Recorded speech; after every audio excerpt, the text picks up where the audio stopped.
कहानी ये है, मैं फिर बता रहा हूँ, कहानी में बदल के सुना रहा हूँ ताकि बाद में कोई हमला ना करे कि नहीं कहानी तो ये थी, बदल कैसे दी। उस कहानी में ये था कि एक पंडित जी बकरी खरीद के जा रहे हैं, 3 लोगों को लालच है कि बकरी खाएंगे हम। उनको बेवकूफ बनाने के लिए एक ने कहा कि कुत्ता कहाँ ले जा रहे हो, एक ने कहा कि आप अ, कौन सा पशु बताया, मेरा 3 पशुओं के नाम बोले कि ये कहाँ ले जा रहे हो, वो कहाँ ले जा रहे हो। उन्हें कंफ्यूजन हो गया कि जरूर कोई बहुरूपीय जानवर है, तो छोड़ के भाग गए।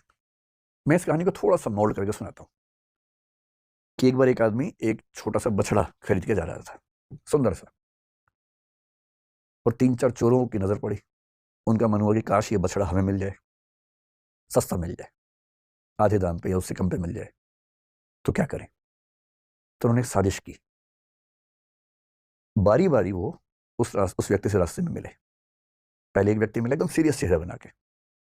उसने कहा, अरे पंडित जी, ये बकरी कितने की ली। पंडित जी ने कहा, यार ये तो बछड़ा है, बकरी थोड़ा है। तो वो बड़े अच्छे से हंसा, उसने कहा, ये बछड़ा है, अच्छा। इतना कह के मुस्कुराते हुए निकल गया वहां से। पंडित जी को लगा अजीब गधा आदमी है, फिर देखा है तो बछड़ा ही। उसका उतना ही काम था, किया और निकल गया। अब वो आगे चल रहे हैं, करीब 100-200 मीटर के बाद एक दूसरा आदमी अलग जगह से आया। इनके बीच में आपस में साठगांठ है, ये इनको नहीं पता है। दूसरा आदमी आया और आते बोला, वाह पंडित जी, कितनी मोटी बकरी है, एकदम बछड़ा लग रही है देखने में तो। अब इसको लगा कि ये तो मामला फंस गया। ध्यान से देखा, बोला नहीं यार, मैं तो बछड़ा ही लाया हूँ। बोला वही तो मैं कह रहा हूँ, देखने में लग रहा है एकदम, लेकिन है मोटी बकरी। ये कह के वो भी निकल गया। फिर 1 किलोमीटर बाद तीसरा मिला और उसने कहा, पंडित जी बस ऐसी ही बकरी चाहिए मुझे भी, कहाँ मिलेगी ऐसी बकरी। उसने कहा, फिर पंडित ने फिर थोड़ा धमकाते हुए कहा कि यार ये बछड़ा है भाई, लेकिन अब वो दबाव कम बना रहा था, वो खुद दबाव में था। तो वो भी ठहाका मार के ऐसा बोला, बछड़ा ऐसा होता है, अच्छा, ये करके चला गया। और फिर चौथा आदमी जो असली था उनका मास्टरमाइंड, चीफ कॉन्स्पिरेटर, फिर वो आया पैसे गिनते हुए। उसने कहा, अरे अरे अरे, ऐसा ही बकरा चाहिए, ऐसी बकरी चाहिए, कितने की मिलेगी, कितने की मिलेगी। तो पंडित जी को लगा मुझसे बहुत बड़ी गलती हो गई है, मैं तो बकरी खरीद के ले आया बछड़े के नाम पे या बछिया के नाम पे। फिर लगा घर जाऊंगा, घर पे पिटूंगा, इससे अच्छा नुकसान कम कर लेता हूँ। तो एज्यूम कीजिए कि उस जमाने में 100 रुपए के आसपास का लिया था, तो उन्होंने बताया कि मैंने 100 का लिया है। प्लस 100 का, बकरी तो 20 रुपए की आ जाती है, लेकिन ये इतनी तंदुरुस्त है, अगर आप चाहें तो मैं इसके बदले आपको 40 रुपए दे सकता हूँ। और पंडित जी को लगा कि यार चलो, 60 का नुकसान सही, कम से कम 80 का तो नहीं होगा। और 40 का उसको दिया और खुश होकर घर लौटे कि बच गया आज तो। अब ये जो पंचतंत्र की कहानी है, ये इसलिए है कि जब हम जीवन में निर्णय करते हैं तो हमारे पास बहुत सारे ऊट पटांग से इनपुट्स आते हैं, और यदि आप बहुत समझदार इंसान नहीं हैं तो इस बात का पूरा खतरा है कि कोई ना कोई कभी ना कभी आपको बेवकूफ बना ही देगा। और हम जिस दौर में हैं, हम तो व्हाट्सएप यूनिवर्सिटी के दौर में हैं, सारा ज्ञान ही वहां से आता है। सोशल मीडिया, आप लोग मोबाइल फोन के मरीज हो चुके होंगे मेरे ख्याल से, मैं भी ज्यादा मरीज हूं, आप भी होंगे ही, आप तो नई जनरेशन के लोग हैं, ज्यादा मरीज होंगे। बिना वजह के मोबाइल फोन खोल लेते होंगे, फिर उस पर करते रहते होंगे ऐसे ऐसे, रील देखें तो रील ही देख रहे हैं, शॉर्ट्स देखें तो शॉर्ट्स ही देख रहे हैं, मन ही नहीं भर रहा है। फोन देखते देखते थक गए और फोन रखा, और 1 मिनट के बाद फिर फोन उठा लिया कि थक गए हैं, क्योंकि डोपामाइन रिलीज होता है आजकल फोन देखने से। ये एडिक्शन है, खतरनाक एडिक्शन है। और हर वीडियो में कुछ ना कुछ मैसेज कन्वे हो रहा है। इंफॉर्मेशन इतनी ज्यादा कभी नहीं आई हमारे आसपास जितनी आजकल आ रही है, और वो भी ऑडियो विजुअल फॉर्मेट में आ रही है। अखबारों के दौर में लिखित सूचना आती थी, केवल साक्षर लोग पढ़ते थे, बाकी पढ़ते ही नहीं थे।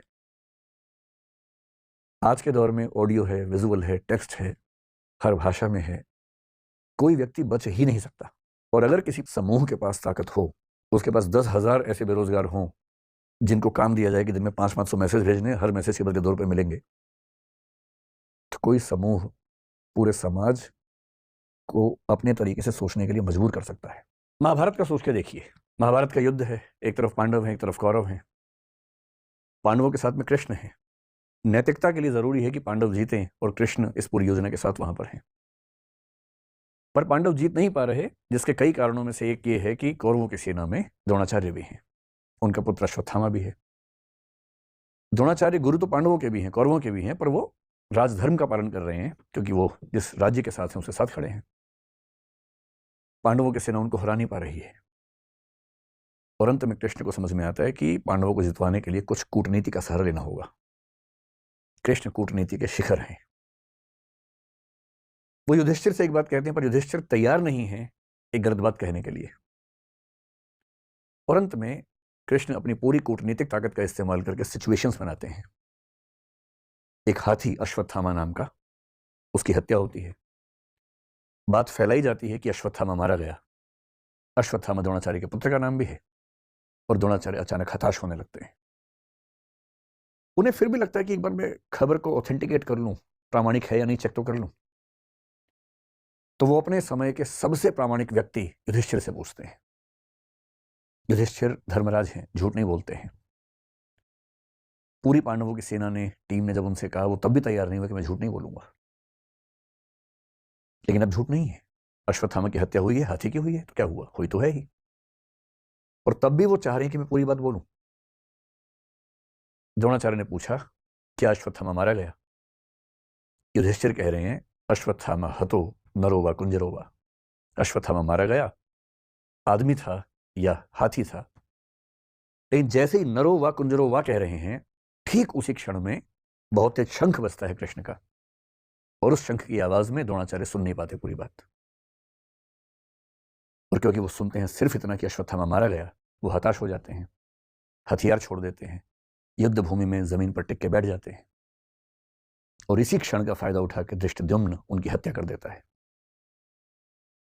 मैं सोचता हूं कई बार कि द्रोणाचार्य इतने योग्य व्यक्ति थे, यदि मिस इंफॉर्मेशन से या मैनिपुलेटिव इंफॉर्मेशन से उनको भी एक गलत तथ्य के प्रति आश्वस्त किया जा सकता था, तो आज के दौर में जब हर तरफ सोशल मीडिया के हमले हैं, कैसे कोई व्यक्ति सही फैसले करे?